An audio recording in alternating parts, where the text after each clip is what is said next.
काय, उपवर्गीकरण काय, आरक्षणाची व्याख्या कुठनं स्पष्ट झाली, त्याच्यानंतर ह्या सगळ्या गोष्टींवर आजपर्यंत जेवढे काही निर्णय दिले गेले त्या निर्णयांमध्ये एका प्रकारे कशा पद्धतीनं आरक्षणाला संपवण्याचं कटकारस्थान करण्यात आलं.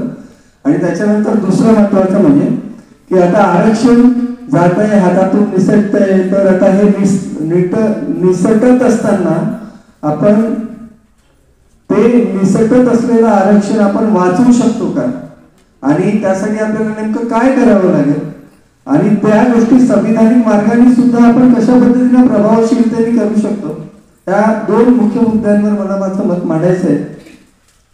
सर्वात आधी मी आभार मानेल संत सैनिक दल मुख्यालय दीक्षाभूमीचे की त्यांनी एवढ्या गहन आणि गंभीर विषयावर या सेमिनारचं आयोजन केलं. त्याचबरोबर इथे, कारण की मी स्वतः संत सैनिक दलाचा एक सैनिक आहे, अनेक मुद्द्यांवर आम्ही भांडत असतो, शेवटपर्यंत भांडत असतो, जोपर्यंत जिंकत नाही तोपर्यंत आम्ही कोणाला मोकळं सोडत नाही. पण कधी कधी असं होतं की संपूर्ण व्यवस्था जेव्हा तुमच्या अंगावर आरूढ होते तेव्हा तुमची ताकद जेव्हा कुठेतरी कमी पडते, आणि जेव्हा तुमच्याकडे काहीच साधन संपत्ती नसते तेव्हा तुमच्याही लढण्याला एक मर्यादा असते. ती मर्यादा संपली की एखाद्या विषय मग लांबच जातो किंवा एखादी विषय आपल्याकडनं सुटून जातो. ह्या गोष्टी जास्त न जाता आता सध्याच्या परिस्थितीमध्ये आपण इथे जे काही सगळे लोक जमलेलो आहोत, आपल्याला सर्वात आधी हे समजून घेणं गरजेचं आहे की हे उपवर्गीकरणाचं जे स्त्रोम आहे ते नेमकं आलं होतं, त्याची सुरुवात कुठून झाली, आणि हे उपवर्गीकरणाचं जे स्त्रोम आहे ते फक्त अनुसूचित जातींपुरतच मर्यादित ठेवलेलं आहे का, किंवा अनुसूचित जमातींपुरतच मर्यादित ठेवलेलं आहे का? अनुसूचित जमाती व्यतिरिक्त सुद्धा ज्या इतर जमाती येतात, ज्याला आपण VJNT म्हणतो, त्यांच्यामध्ये उपवर्गीकरण आहे किंवा नाही आहे, तर कशा प्रकारचं आहे? आणि OBC म्हणजे आपला जो अन्य मागास वर्ग, हा जो जवळपास आज 52% जवळपास हा वर्ग ह्या देशात राहतो, त्या वर्गाच्या सुद्धा आरक्षणासंदर्भात ज्या काही विविध तरतुदी आहेत त्यांना कसा छेद देण्यात आला, संपवण्याचा कटकारस्थान करण्यात आलं, हे मी तुम्हाला सगळं 15 मिनिटात सांगेन. जास्त वेळ नाही, सगळं काही वाचणं होणार नाही मला, पण मी जेवढं सांगू शकतो तेवढं तुम्हाला सांगण्याचा प्रयत्न करेन. सर्वात आधी तर आपण हे समजून घेतलं पाहिजे की ते आपण ज्या मुद्द्यावर आलोय की अनुसूचित जातीमधलं उपवर्गीकरण हे योग्य आहे किंवा अयोग्य. तर मी तुम्हाला पहिल्यांदा सांगतो की हे पूर्णपणे घटनाबाह्य आहे, हे होऊच शकत नव्हतं, पण ते करून घेतलं गेलं, आणि ते करून घेण्यामागचा फार मोठा इतिहास आहे. सर्वात आधी आपल्याला हे समजून घ्यावं लागेल की अनुसूचित जाती हा जो वर्ग आहे, हा वर्ग निर्माण जो झाला, हा त्यांच्यावर झालेले जे अगणित अन्य अत्याचार आहेत, त्यांच्याबद्दल बाळगलेली जी विषमता आहे, जे जातीय भेदभाव आहे, त्या संपूर्ण व्यवस्थेमधला हा वर्ग तयार झाला. सुरुवातीला जेव्हा हा वर्ग ह्या देशामध्ये होता तेव्हा हा वर्ग नेमका कोण होता, तर ह्या वर्गाला ओळखण्याची एक साधी व्याख्या ही अशी होती की एखादी व्यक्ती त्याला स्पर्श केला तर तो अशुद्ध होतो, आणि तो अशुद्ध झाला तर दुसऱ्या व्यक्तीला स्वतःला शुद्ध करून घेण्याची गरज पडते.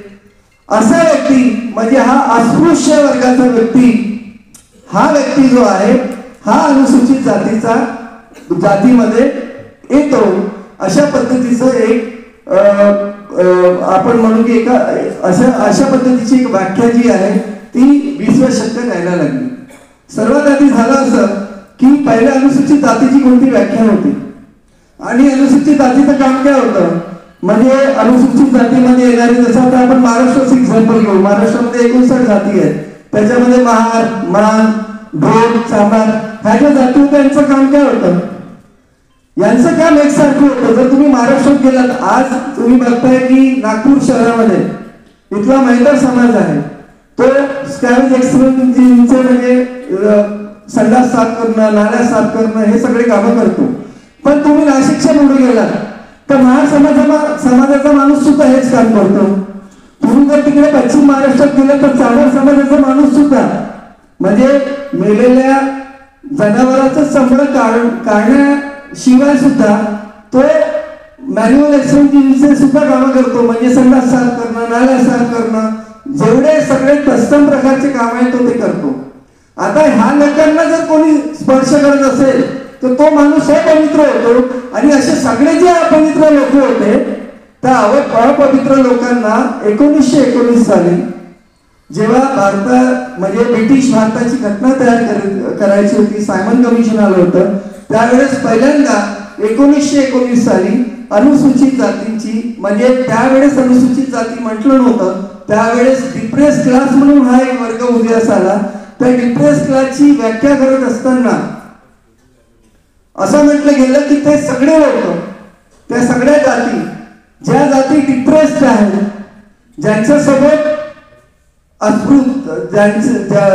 ज्यांच्यावर अस्पृश्यतेचा कलंक लावलेला आहे, किंवा अशा जाती ज्यांच्यावर होणारा जो जातीय भेदभाव आहे किंवा त्यांच्यासोबत होणारा जो जातीय अन्याय अत्याचार आहे तो असाधारण स्वरूपाचा आहे, असे लोक म्हणजे डिप्रेस क्लासचे लोक, अशी व्याख्या पहिल्यांदा 1919 साली साऊथ ब्युरो समितीने केली.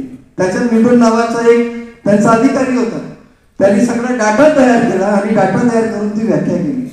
त्यानंतर समोर जसं आपण गेलो, मग तुम्हाला माहिती आहे की डॉक्टर बाबासाहेब आंबेडकरांची चळवळ तेव्हा नवीन होती.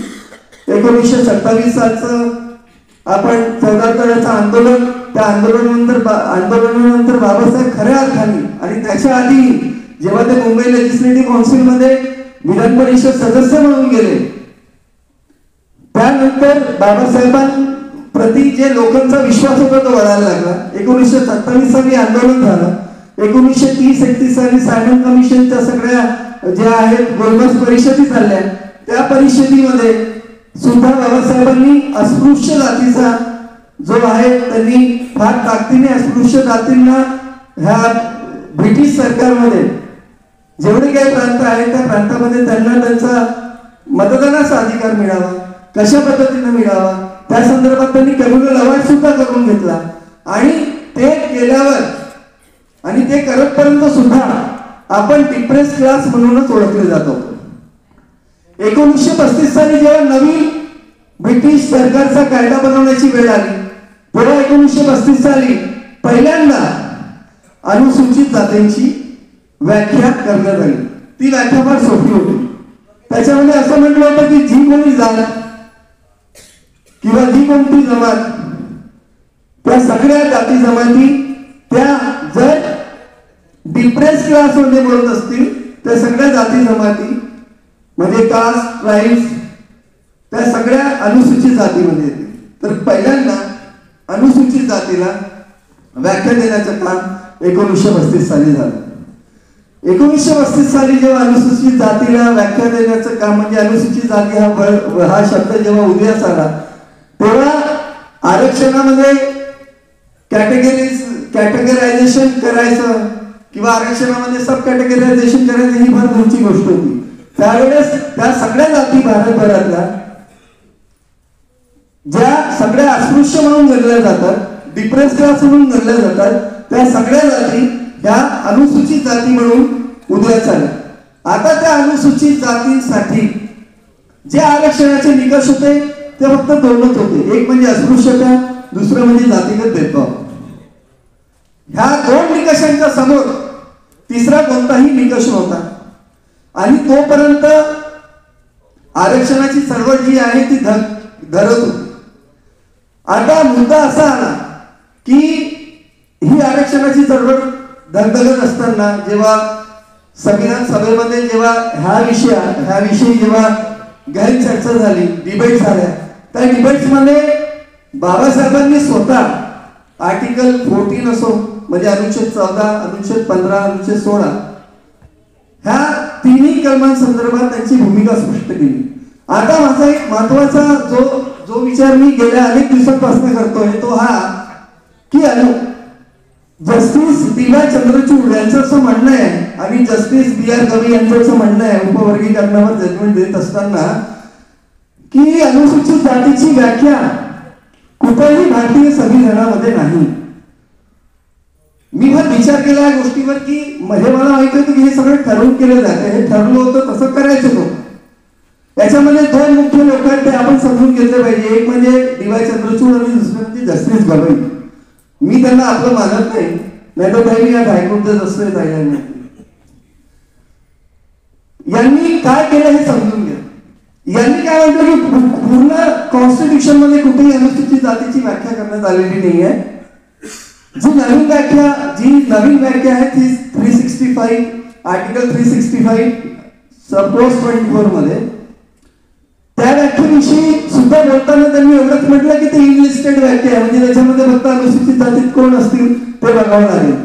पण सर, अनुसूचित जातीची व्याख्या ही जेव्हा भारतीय संविधान बनत होतं किंवा भारतीय संविधानाची अंमलबजावणी जेव्हा होणं सुरू झालं किंवा भारतीय संविधान जेव्हा संविधान सभेमध्ये ठेवलं गेलं तेव्हा आर्टिकल 17 अस्पृश्यतेला संपूर्णपणे नष्ट करण्याचा जो कायदा आला भारतीय संविधानामध्ये, तो कायदा अस्पृश्य समाज म्हणजे अस्पृश्य समाज मध्ये अनुसूचित जाती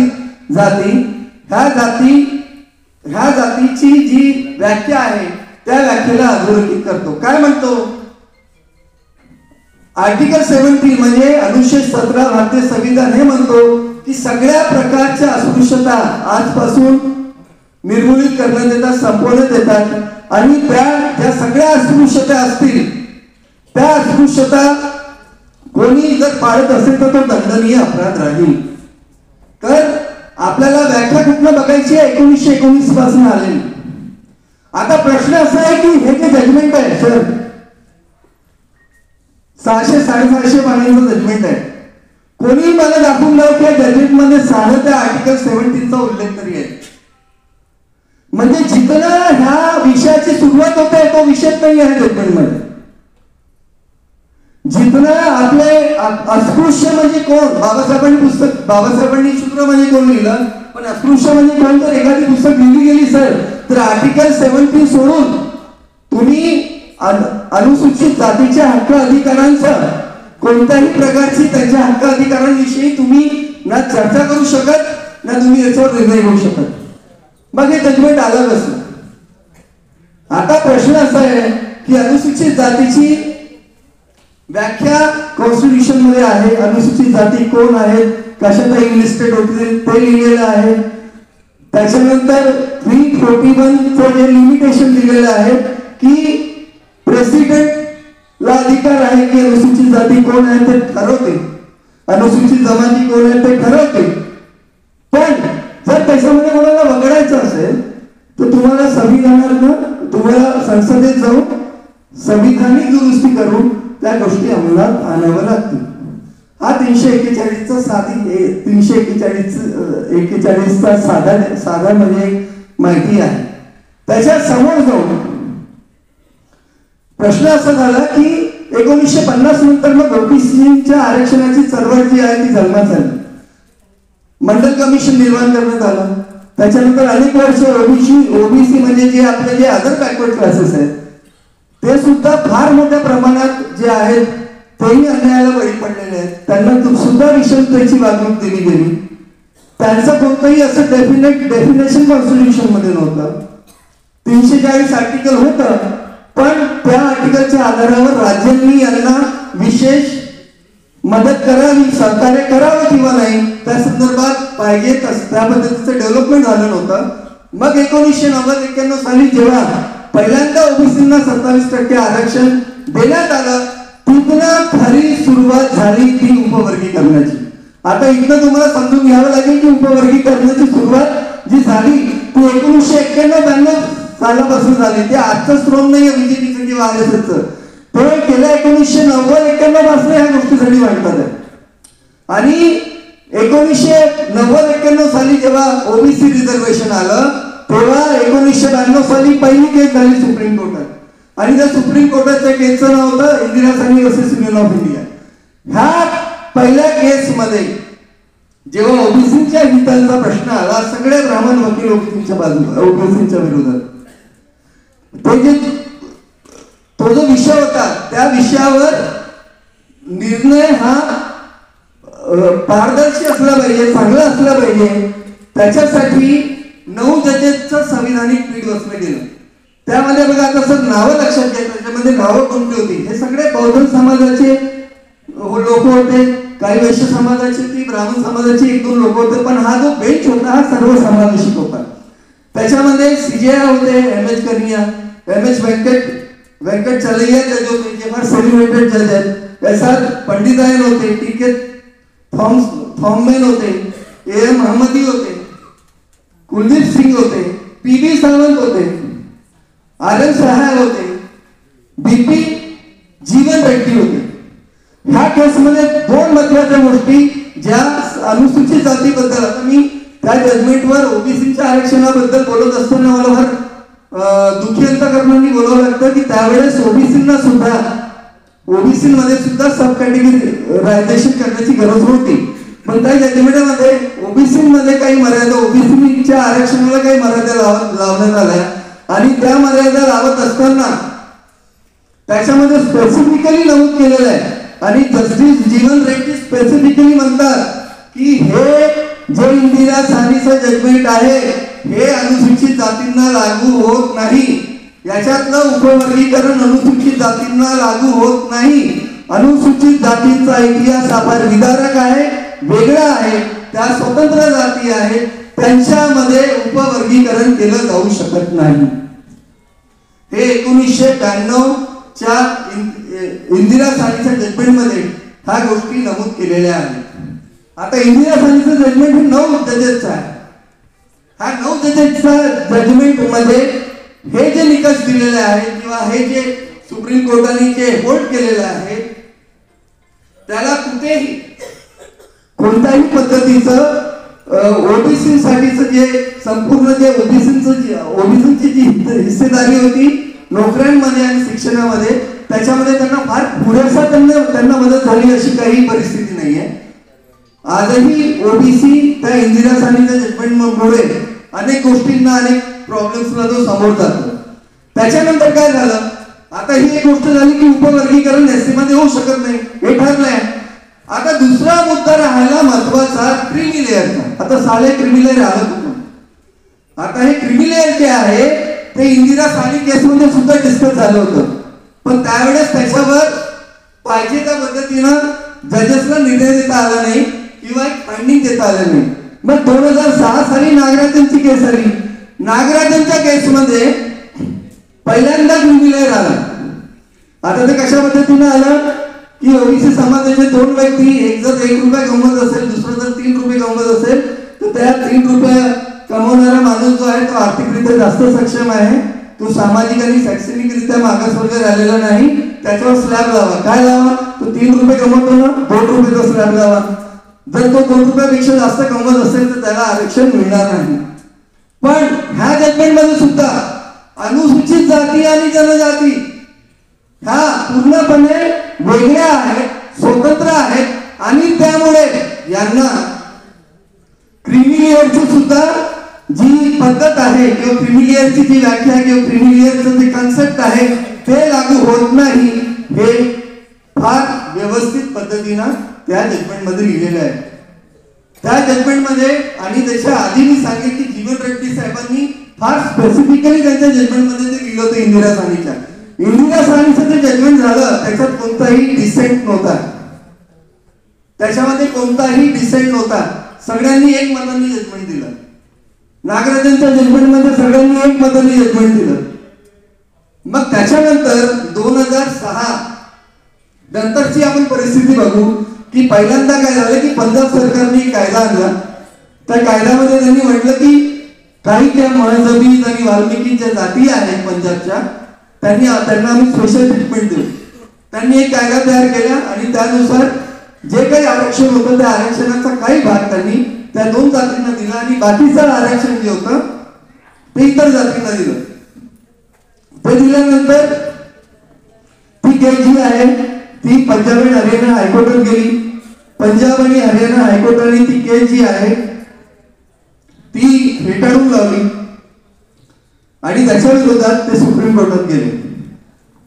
याचा दुसरा आणखी एक पाठ असा आहे की आंध्र प्रदेश हायकोर्टने तिथेही त्यावेळेस ज्यावेळेस तो आंध्र प्रदेश जे राज्य होतं त्या राज्यामध्ये सुद्धा त्यांनी आंध्र प्रदेश सरकारने एक कायदा बनवला आणि त्याच्यामध्ये तिथे असलेले जे अनुसूचित जाती आहे त्याच्यामध्ये 4 वर्ग केले. त्याच्यातले वर्ग अ ब गट केलं आणि अ ब गट करून त्याच्यामध्ये काही वर्गांना फार जास्त आरक्षण दिलं, काही वर्गांना फार कमी आरक्षण ठेवलं.